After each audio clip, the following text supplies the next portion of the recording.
বাংলাদেশের ইতিহাসে কখনোই কি দেখেছেন যে সংসদ অধিবেশনে বাজেট পেশ করার পরে কখনো কোনো সরকারি দল বিরোধী দল পরস্পরকে কথা বলার সুযোগ দেয় বা বিরোধী দলকে বিশেষ করে কথা বলার সুযোগ দেয়, বিরোধী দল তার মত প্রকাশ করতে পারে এবং তাকে আলাদাভাবে সময় দেওয়া হয় এবং পরবর্তীতে প্রধানমন্ত্রী বিরোধী দলের নেতা দুজনে মুখোমুখি আবার বাক্য বিনিময় করে, এটা কখনো কিন্তু বাংলাদেশে হয়নি।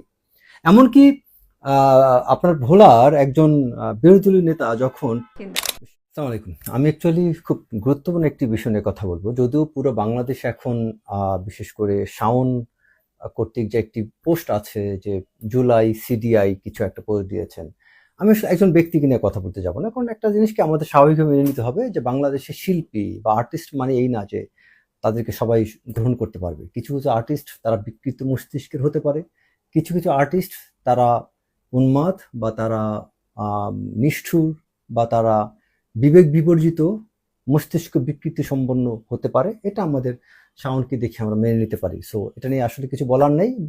মস্তিষ্কের মানুষ অনেক কথা বলতে পারে, ঠিক তেমনি শাওনের দ্বারা অনেক কথা বলা সম্ভব।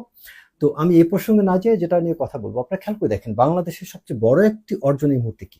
সবচেয়ে বড় অর্জন হচ্ছে এই যে সংসদ অধিবেশন হলো এই সংসদ অধিবেশনে বাংলাদেশের ইতিহাসে কখনোই কি দেখেছেন যে সংসদ অধিবেশনে বাজেট পেশ করার পরে কখনো কোনো সরকারি দল বিরোধী দল পরস্পরকে কথা বলার সুযোগ দেয় বা বিরোধী দলকে বিশেষ করে কথা বলার সুযোগ দেয়, বিরোধী দল তার মত প্রকাশ করতে পারে এবং তাকে আলাদাভাবে সময় দেওয়া হয় এবং পরবর্তীতে প্রধানমন্ত্রী বিরোধী দলের নেতা দুজনে মুখোমুখি আবার বাক্য বিনিময় করে, এটা কখনো কিন্তু বাংলাদেশে হয়নি।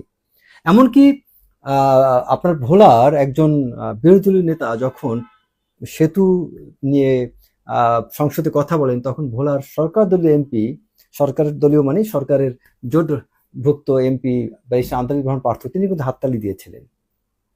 সংসদে বিরোধী দল কথা বলছে তখন সরকারি দলে অনেক নেতা হাততালি দেয়, সরকারি দলে অনেক নেতা কথা বলছে বিরোধী দল হাততালি দিচ্ছে। তার মানে এটা এই না যে তাদের মধ্যে আওয়ামী লীগ এবং এরশাদের জাতীয় পার্টি যেমন নামমাত্র বিরোধী দল ছিল, গৃহপালিত বিরোধী দল তা না।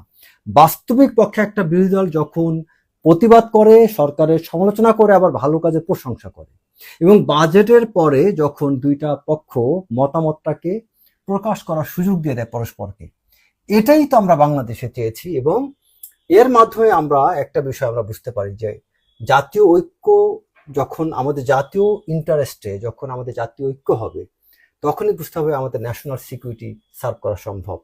আমরা বর্তমানে বাংলাদেশে যে চায়নায় তারেক রহমানের ভিজিটের পরে আমরা যেসব বিষয়গুলো দেখতে পাচ্ছি, আমাদের প্রতিবেশী দেশের সাথে যে ব্যালেন্স অফ পাওয়ার মেনটেন করা হচ্ছে, সবকিছু মিলে আমাদের এমন কিছু সিদ্ধান্ত নেওয়া হয়েছে যেগুলো থেকে প্রতীয়মান হয় যে বাংলাদেশ তার জাতীয় স্বার্থের ক্ষেত্রে বিরোধী দল সরকার দল হয়তো আবার এক হতে পারবে।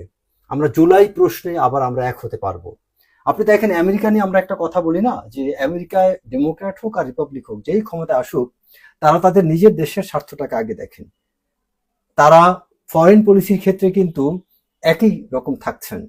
আমাদের বাংলাদেশটা সেই বাংলাদেশ আমরা চাই যে আমাদের পররাষ্ট্রনীতি, আমাদের ন্যাশনাল ইন্টারেস্ট, ন্যাশনাল সিকিউরিটি, এগুলোর ক্ষেত্রে বিরোধী দল যদি দেখে সরকার কোনো ভুল করছে তখন কঠোর সমালোচনা করবে, আবার এগুলোর পক্ষে যখন রাষ্ট্রের স্বার্থে, যখন ন্যাশনাল ইন্টারেস্টের ক্ষেত্রে যখন কাজ করবে, তখন বিরোধী দল সরকারকে সমর্থন করবে।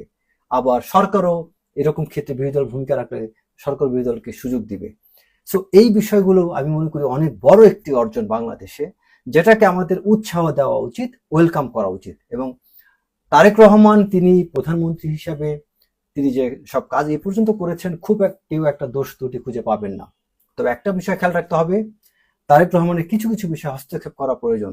যেমন প্রধানমন্ত্রী কার্যালয়ে একজন মহারাজ আছেন, যে মহারাজ একসময় আওয়ামী লীগের সময় এপিডি উইং এ ছিলেন, আবার তিনি রাষ্ট্রপতির প্রোটোকল অফিসার ছিলেন আওয়ামী লীগ গভর্নমেন্ট পিরিয়ডে। সেই মহারাজ এখন হয়েছে না বিএনপি সময় প্রধানমন্ত্রী কার্যালয় একজন পরিচালক।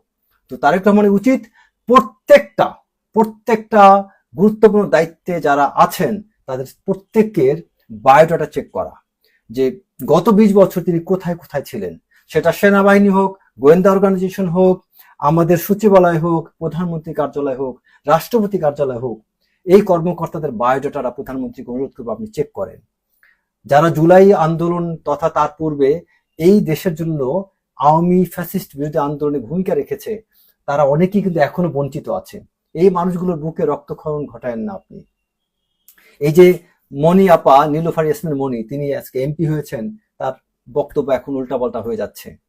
এগুলো আমাদের চেক দিতে হবে। জুলাইকে অস্বীকার করা যাবে না। জুলাই আমাদের জন্য সারা জীবন একটা সম্মানের জায়গা থাকবে, কারণ এই জুলাইতে বোরকা পরা নারীও নেমেছিল, আবার ওড়না ছাড়া বনও বৃষ্টিতে সে ঝাঁপিয়ে পড়েছিল, আবার আমাদের গান গেয়েও সেখানে সবাই অবদান রেখেছে, আবার মসজিদের ইমামও এই আন্দোলনে নেমেছিল। এই আন্দোলনটা, জুলাই আন্দোলনটা ছিল সবার আন্দোলন। এটা কোনো স্বাধীনতার একক চেতনাবাজদের গল্প না, এটা স্বাধীনতার একক রাজাকারদেরও গল্প না, রাজাকার বিরোধীদের গল্প না, আবার স্বাধীনতার সব পক্ষে বিপক্ষের এরকম কোনো কথা না। এটা হচ্ছে বাংলাদেশের সব মানুষের আন্দোলনের ফসল হচ্ছে জুলাই। সো এই জুলাই আন্দোলনে যদি এককভাবে কেউ সুবিধা ভোগ করে, তাহলে তো সেই আওয়ামী লীগই হয়ে গেল, যেখানে আপনার সেই এক মুক্তিযুদ্ধের চেতনার নামে বাংলাদেশের জাতিগোষ্ঠীকে বিভক্ত করা হয়েছিল। সো আমাদের এই বিষয়গুলো মনে রাখতে হবে।